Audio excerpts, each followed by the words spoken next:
Good evening, नमस्कार आप सभी को। आज की क्लास जो है यह आपके लिए बेस्ट है हिंदी साहित्य की प्रमुख रचनाओं पे।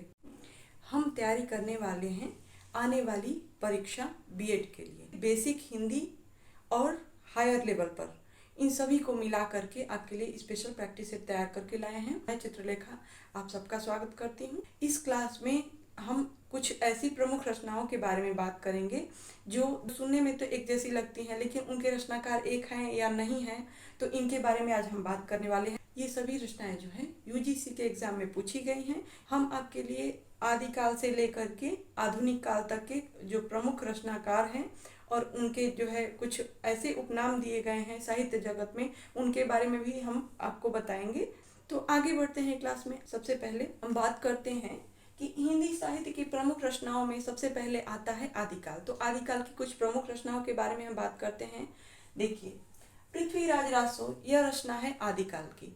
यह रासो ग्रंथ जो होते हैं इनमें जो है मुख्यतः राजाओं से संबंधित वर्णन होते हैं, उनकी प्रशंसा की गई होती है। तो अब देखते हैं इनके रचनाकार की बात करें यदि, तो पृथ्वीराज रासो जो है इसके रचनाकार हैं चंदवरदाई।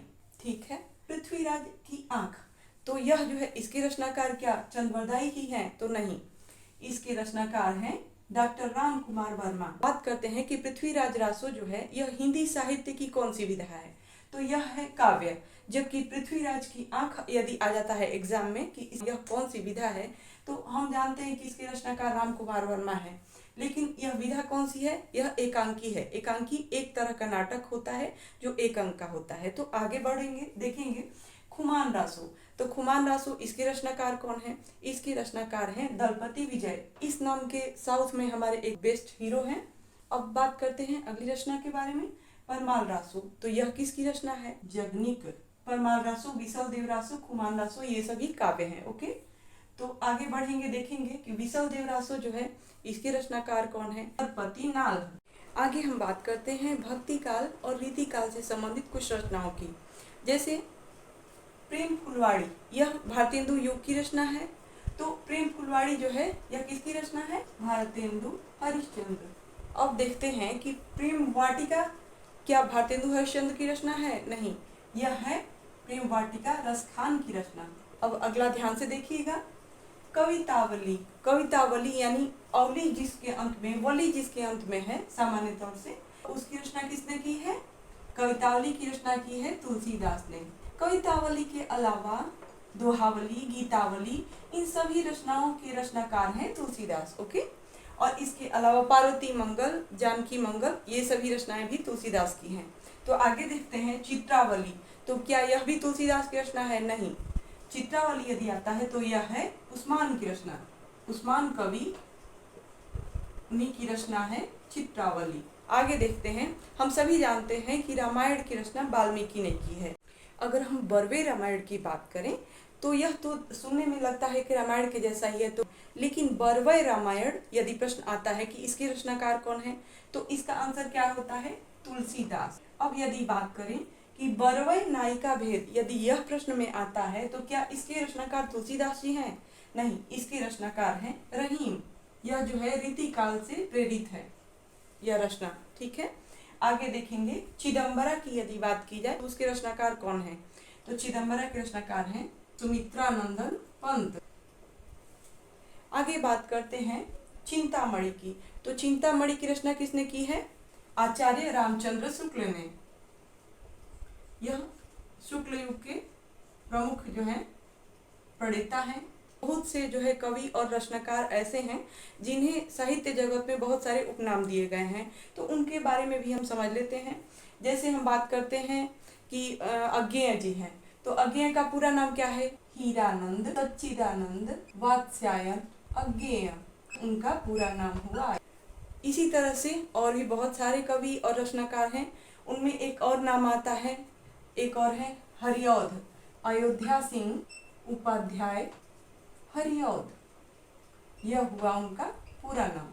हम आगे बात करते हैं अगली रचना के बारे में। मैं अपने नाम से ही एक लेती हूँ, चित्रलेखा। तो यह रचना, इसके रचनाकार कौन है? यह एक उपन्यास है, साहित्यिक विधा है, और इसके रचनाकार हैं भगवती चरण वर्मा। अब बात करते हैं कि यदि आ जाता है कि चित्ररेखा के रचनाकार कौन है, तो यह है एक तरह, यह जो है यह एक कहानी है, जबकि इसके रचनाकार कौन है? डॉक्टर रामकुमार वर्मा। बात करते हैं कि लहर, यह इसके रचनाकार कौन है? जयशंकर प्रसाद।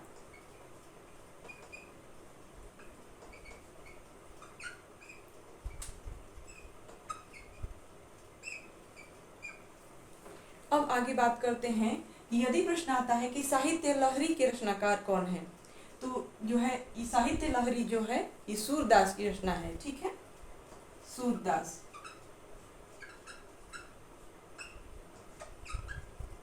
ठीक है, आगे देखेंगे गंगा लहरी, इसके रचनाकार कौन है? तो यह जो है गंगा की स्तुति की गई है इसमें, यह भी ये काव्य है। इसके रचनाकार है पद्माकर कवि। पद्माकर कवि, पद्माकर। अब बात करते हैं प्रताप लहरी। तो बहुत सारी रचनाएं ऐसी भी हैं जो है कवियों और रचनाकारों के नाम से शुरू होती हैं, तो उस हिसाब से हम इसको याद करेंगे। प्रताप लहरी जो है प्रताप नारायण मिश्र की रचना है। अब बात करते हैं अशोक के फूल, यह किसकी रचना है? ये सभी रचनाएं बहुत इंपॉर्टेंट है, इनको याद करने के लिए हमने कंपेयर करके ऐसे बनाया है जिससे आप आसानी से याद कर पाइएगा। अशोक के फूल यह एक ललित निबंध है। ललित निबंध क्या होता है, इसको हम बताते हैं थोड़ा सा।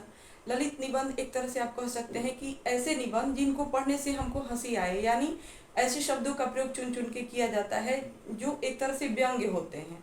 तो जब हम उसको पढ़ते हैं और उसके अर्थ को समझते हैं तो जो है बहुत ज़्यादा ये मनोरंजक होते हैं, इसलिए इनको ललित निबंध बोला गया है। और इनके रचनाकार अशोक के फूल जो यह रचना है, इसके रचनाकार हैं हजारी प्रसाद द्विवेदी। इसी तरह से मिलती जुलती रचना है रेती के फूल, तो इसके रचनाकार कौन है? रामधारी सिंह दिनकर, जिन्हें दिनकर उपनाम दिया गया है। अगर प्रश्न आता है कि निराला का पूरा नाम क्या है, तो इनका पूरा नाम है सूर्यकांत त्रिपाठी निराला। अगर हम बात करें कि जायसी, तो इनका पूरा नाम क्या है? मलिक मोहम्मद जायसी। चिता के फूल यदि आ जाता है तो इसके रचनाकार कौन है? तो चिता के फूल जो है इसके रचनाकार है रामवृक्ष बेनीपुरी। आगे देखेंगे कवि प्रिया, इस रचना के रचनाकार कौन है? तो इसके रचनाकार हैं केशवदास। कवि प्रिया के साथ साथ रसिक प्रिया जो है इसके रचनाकार भी केशवदास ही हैं। ओके, अब बात करते हैं विष्णु प्रिया की। तो विष्णु प्रिया के रचनाकार कौन है? मैथिली शरण गुप्त, इन्होंने शाकिर भी लिखा है। कनु प्रिया जो है इसके रचनाकार है धर्मवीर भारती। हम बात करते हैं ठलुआ क्लब, तो यह जो है इसके रचनाकार कौन है? इसके रचनाकार हैं गुलाब राय। अगली रचना कौन सी है? ठेले पर हिमालय, तो इसके रचनाकार हैं धर्मवीर भारती। आपसे प्रश्न पूछे अभिज्ञान शाकुंतल की रचना किसने की है, तो आप कहेंगे कि इसकी रचना कालिदास ने की है। तो यदि प्रश्न आता है कि संगति शाकुंतल की रचना किसने की है, तो आप इसका आंसर देंगे प्रताप नारायण मिश्र। आगे बात करते हैं सूर साहित्य। यह रचना जो है इसके रचनाकार कौन है? तो इसके रचनाकार हैं हजारी प्रसाद द्विवेदी। साहित्यालोचन, यह किसकी रचना है? तो यह रचना है श्याम सुंदर दास, डॉक्टर श्याम सुंदर दास, इनकी रचना है साहित्यालोचन। तो आज की क्लास आपको कैसी लगी, इसके बारे में हमें कमेंट करके जरूर बताइएगा। से हम आपके लिए अगली क्लास में कुछ और खास लाएंगे जो आपके लिए बहुत हेल्पफुल होगा।